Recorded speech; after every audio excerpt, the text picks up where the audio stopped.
I was scanning the news recently and came across an interview with Democratic presidential candidate John Kerry, the presumed Democratic presidential candidate, right? Potential future POTUS. Isn't there still like some formalities they have to go through before the party officially think it's like nominates Illinois him? or Iowa? For all intents and purposes, though, everybody is assuming. Anyway, a while back, I'm not sure how many years old this article is, but he was interviewed by American Windsurfer magazine.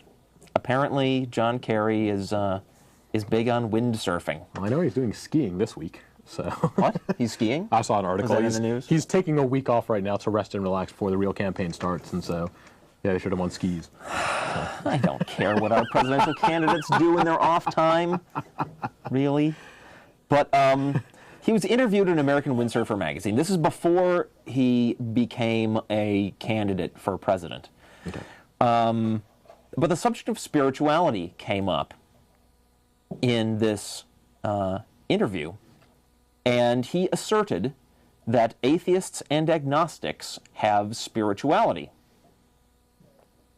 He said, "Spirituality is a fundamental for us. I mean, it is the overpowering, driving foundation of most of the struggles that we go through here on earth, in my judgment. I am a believer in the Supreme Being, in God. I believe without any question in this force that is so much larger and more powerful than anything human beings can conceivably define. I think the more we learn about the universe, the more we learn about black holes and the expansion of the universe, and the more we learn what we don't know about, our beginnings, and not just of us, but the universe itself, the more I find that people believe in the Supreme Being." Wow, the man knows how to ramble. Yeah. I don't get much out of that statement. I got to point out, nothing about black holes indicates that there's a God. Yeah. Nothing about the expansion of the universe indicates that there's a God. And in fact, it appears that the more we know about stuff, just assuming that as time goes on, we learn more stuff. Of course. The fewer people believe in the Supreme Being, because polls are showing that belief in a God is dropping.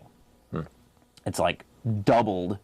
Yeah, the percentage of the population that doesn't believe in a God is doubled in the last 10 years. There's less of a need for a God to explain things when science is doing a fine job of explaining the natural world. Apparently. So I don't... Okay, so the man's not a scientist, fine. Okay. Cut him some slack. He says, "I am a Catholic, and I practice, but at the same time I have an open-mindedness to many other expressions of spirituality that come through different religions. I'm very respectful, and I am interested. I find it intriguing. So I really try to learn more. I've spent some time reading and thinking about it and trying to study it, and I've arrived at not so much a sense of the differences, but a sense of the similarities in so many ways. The value system roots and the linkages between the Torah, the Quran, and the Bible, and the fundamental story that runs through all of this that connects us and really connects all of us.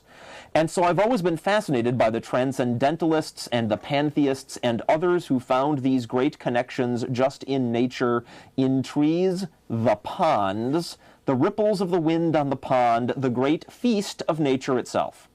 Not a scientist, no, but a poet of some kind. Was this a written interview? I don't know. I mean, this is one heck of a speech to just be rambling off, on the cuff. Well, if it was written, he probably wouldn't have said, Good point. And back here when he was talking about black holes. Okay. And so I've always been I think it's all an expression that grows out of this profound respect people have for those forces that human beings struggle to define and explain. It's all a matter of spirituality. I find that even agnostics and atheists wind up with some kind of spirituality, maybe begrudgingly acknowledging it here and there. Wow. But it's there. Okay. Perhaps on some of them. I read this, and I wasn't sure whether I should be insulted or not. Because I don't know what he means. Yeah. Spirituality is kind of vague. It's extremely vague. I mean, it's black holes and it's trees and ponds. And it's okay. The closest thing he comes to explaining what he means is profound respect for the forces that we struggle to define and explain. Okay. And then he says that's a matter of spirituality. He doesn't say that is spirituality. Yeah. He says it's a matter of spirituality. So I'm not sure. I mean, it could be that he's saying something extremely innocuous. Yeah. Or it could be the equivalent of saying, yes, well, you know, I know that all those Hindu people really want to eat cows as well. You know, I mean, but earlier on, he also goes on about belief in a higher power and just general some higher force or power. Yeah, and there's that thing too. I mean, maybe this whole respect for the forces of nature thing that he's talking about, the transcendentalists and pantheists, maybe he's jumped away from that now when he brings in atheists and agnostics. Not that we don't have respect for the forces of nature. I mean, of course. Falling off cliffs kills us just as much, but so I found myself compelled to try to figure out what the heck spirituality means. Okay. Because I want to know if I'm insulted or not, particularly when we're talking about potentially the next president of the United States. I'd like to know. And he'd like to know too, because he says he really tries to learn more. He spends time reading and thinking about this and trying to study it. Okay, I will send him the tape of the show. And he goes on in the interview from this to broadening and saying, well, you know, it's all a matter of understanding how different people think. Okay. So that when you go into like international politics, right, relationships with other countries, you've got to be able to put yourself in the shoes of the people that you're talking to, understand where they're coming from, so you can, you know, reach some sort of understanding. Okay, so here it is. I went to the handy www.dictionary.com, typed in spirituality. Here we go. You ready? Okay. The state, quality, manner, or fact of being spiritual. Oh, that's a big help. Okay. So look up spirit. Spiritual. Spiritual. Of, relating to, consisting of, or having the nature of spirit. Not tangible or material. See synonyms at immaterial. Immaterial. Definition 1. Wild goose chase. Of no importance or relevance, inconsequential or irrelevant. Wow. Okay. Now, I'm pretty sure that's not what they mean. No. And there is another definition for immaterial, the number 2 definition, which is having no material body or form. The first one's just funny. Okay. But I'm sure that's not what people who call themselves spiritual mean. They don't mean, you know, nothing. The state, quality, manner, or fact of relating to things that are completely unimportant. I'm sure that's not what they mean, even though a lot of atheists might agree.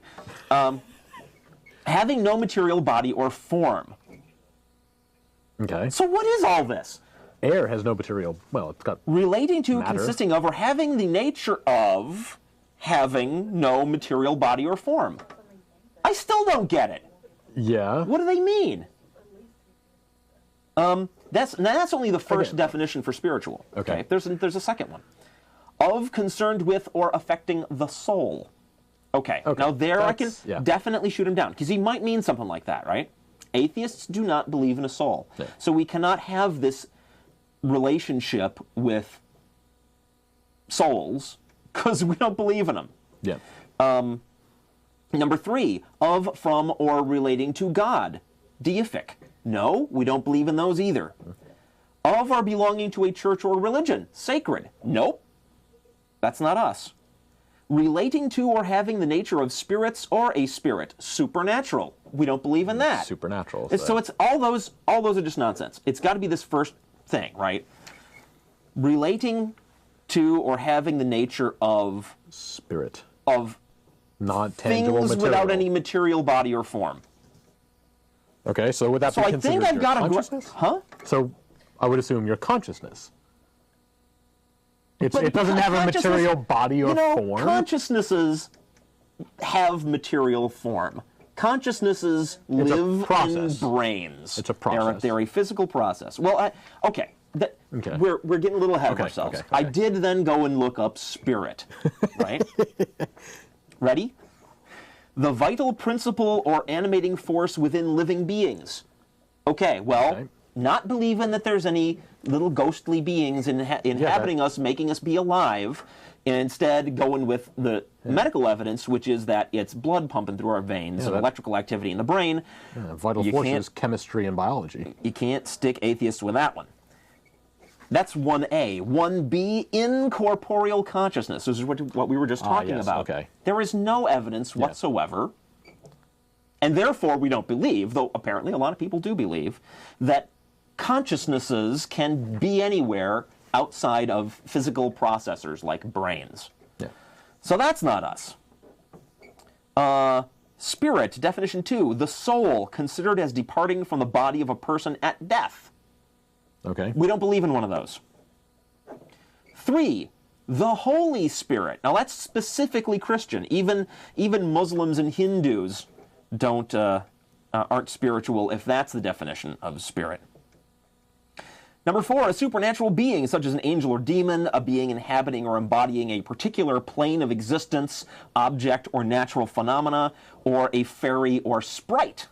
Okay, all those are counted out. 5, is there anything we can call spirit yet? No. 5, the part of a human associated with the mind, will, and feelings. Okay. Again, consciousness. Example. Your thoughts. Though unable to join us today, they are with us in spirit. Now, a very bad quote to put with it. Yeah. That's 5A. 5B, the essential nature of a person or group. Well, we agree that things have... there's ways you can describe stuff, and if you want to call that its essential nature, that's maybe putting too fine a point on it, but we think that people have personalities that are distinguishable from one another. You could say that. Well, yeah, we definitely have, the spirit of the ACA is such and such. I guess we could. I guess we could say that. Would we say that, though? Or would we be getting into this quagmire of perhaps weird definitions, 90% of which don't apply to us? Perhaps, but it could still be a relevant way of talking about something. Number 6, a person is characterized by a stated quality. He has a proud spirit. Right? That's personality again, right? Very similar. Personality.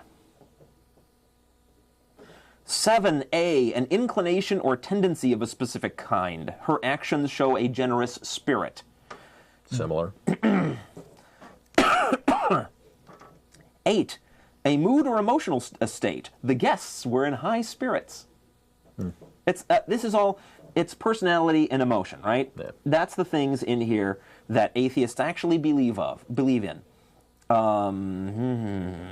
Team spirit, spirit of 76, spirit of the law versus the letter of the law. That's like getting into these implications, which is another thing, right? Alcohol. Okay, I know they don't mean that. Okay, so... I never know. All right. So what do we got? The thing that the theists seem to think when they talk about spirituality is having some kind of a emotional relationship with immaterial, ghostly things. Yes. Right? They're, and I'm just guessing here, and if we have callers that can clarify this for us, that would be great. But atheists don't have that. We may say that, a person or group or organization or even natural force has a certain, we would describe it, their qualities could qualities, be right? We might even euphemistically say, earthquakes are bad. Yeah, or angry rumbles in the ground. Well, we don't mean that the ground is angry. We don't believe that the ground is angry. So we don't have any relationship with some immaterial force inhabiting the ground that could be called an earth spirit that we relate to and make our decisions on the basis of that. At most, we'll recognize people got personalities and concepts have. You set up like a legal system, and it's got a goal that may not be exactly what you get when you play out the letter of the laws there, and we could talk about the spirit of the law in that sense. That's it. So what did John Kerry mean? What did he mean? by spirituality. By atheists and agnostics have some kind of spirituality. Did he mean atheists and agnostics recognize that people have personalities and will maybe euphemistically talk about, nature in this anthropomorphizing kind of sense? Is that all he meant? I don't think he... I find it hard to believe that he left from talking about transcendentalists and pantheists. I would kind of think that what he may be trying to do is, in a way, save us from ourselves or something like that, perhaps. In the idea that atheists have this bad rap in public. And so here, I'll go ahead and try and smooth it over a little bit. Yeah, dude, that's not the way to do it. They're kind of spiritual. That is not the way to do it. No, it's not. If that's what he's after, if he's trying to make nice, the way to really make nice is follow through on this other thing that he said about really trying to learn and understand where other people are coming from. Exactly. We don't... in any kind of sense that's relevant from a religious perspective, atheists do not have spirituality. Now, you'll find atheists, even in the ACA. I know members in our group who will say things like they have spirituality, right? But what they mean is just a vague kind of respect for nature. But that, to call that spirituality, I think, just makes the whole issue even more confusing. Again, spirituality has a lot of baggage with it, just like saying that you are religious or anything like that, or you believe you're applying the word God to nature, and therefore, you say, well, nature's my God then.